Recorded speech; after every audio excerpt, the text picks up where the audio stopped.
diabetes mellitus. The risk factors include, one, we have family history.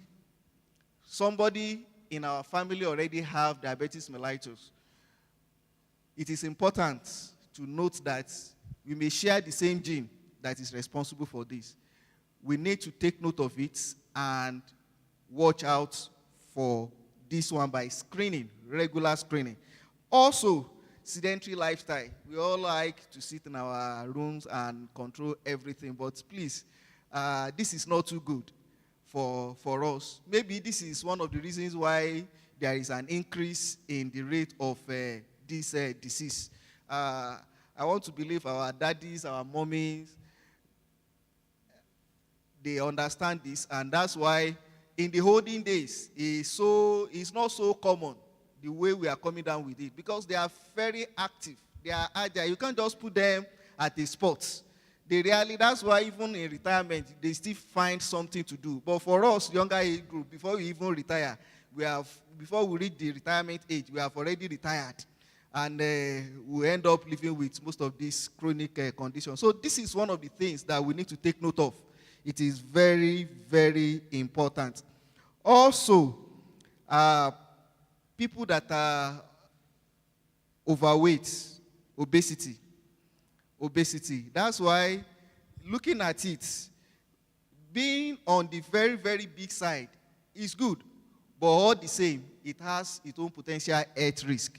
Even diabetes mellitus is not the only health challenge that is associated with obesity. And it's very important we look at it. If we are on the big side, it's something that we need to continue to look out for. Age. Once we are getting towards 40 and above, is something that can come up in our lifetime too. Those that are below 40, they are less likely going to have type 2 diabetes mellitus, even though it's being detected increasingly these days. But the early onset diabetes mellitus is common before the age of 40, of course. After like 6 months, 1 year is something that at times can be diagnosed early. Also, people who smoke, people who drinks alcohol, it increases the risk of having diabetes mellitus. People that have high blood pressure is also one of the risk factors for developing diabetes mellitus. Or sometimes when there is disorders of lipid, of what we call high cholesterol or dyslipidemia, these are some of the risk factors, including gestational diabetes mellitus is a risk factor for coming down with frank type 2 diabetes mellitus. What are the disease process? When we look at it, the type 1 and type 2 are more common.